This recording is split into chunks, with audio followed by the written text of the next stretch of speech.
in seeing that sustainability practices were utilized in a film. I think there is value in that, and to, even if it, only, 20 people in the audience pick up on it, there's 20 more people that are thinking about sustainability. Actually, what Damien's describing sounds a little bit like LEED, silver, gold, and platinum, with the categories of things that you did attempt. The LEED guidelines are both beloved and despised by contractors who feel that they either fit well or don't fit well. As construction evolves, LEED does not. And so in some cases they apply and in some cases they don't.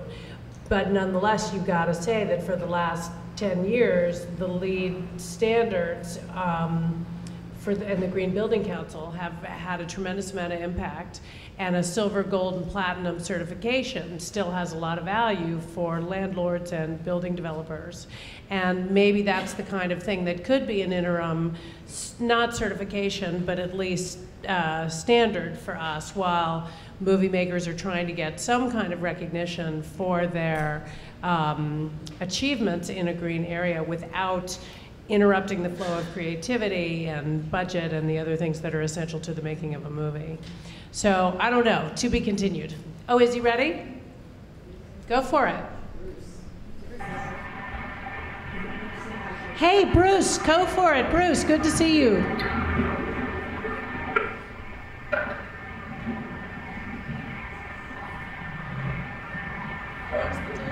Well, hello there, everybody in New York. First of all, shout out to Tommy, fellow TZ graduate, and grew up on the same block as me, just up the street next to the Giblins. Hey! Wanted to... your dad was my Little League coach. Hey. Small world, right? All right. Anyway, small world. I'm surprised you weren't a professional I'm ball wondering player. on the transportation front, first of all,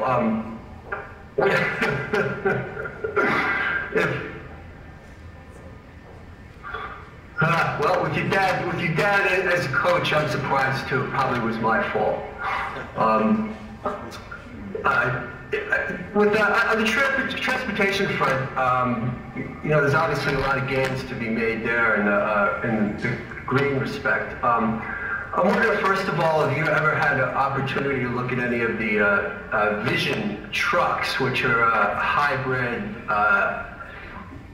hydrogen electric trucks, about a 400-mile range. I know they're starting to use them down at Long Beach here in Los Angeles for toting the freight around.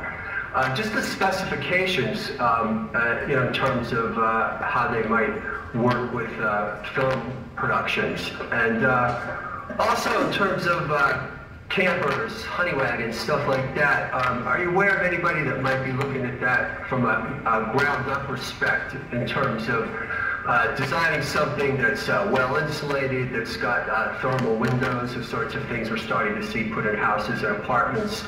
More efficient air conditioners. Obviously, these are all things that would be very effective at saving power usage on the set, and ultimately diesel fuel, if that's what we're using to generate power and that sort of thing. On the trucks you just mentioned, I have not seen them on the East Coast yet, but we have Jimmy Miller in the audience here, and I'm sure he would be very interested in the information if you could get that to me somehow, or Jimmy. Hold on, does somebody have a mic for Jimmy? Come in.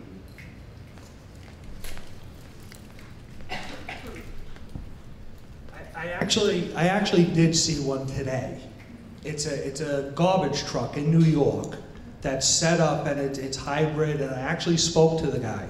It's really interesting, but the production of the truck that you say is a Vision, it's produced by Mack. It's a Mack truck, and they're just not readily available just yet, but as with everything else, that's just going to be the next thing that comes. It's just what's next.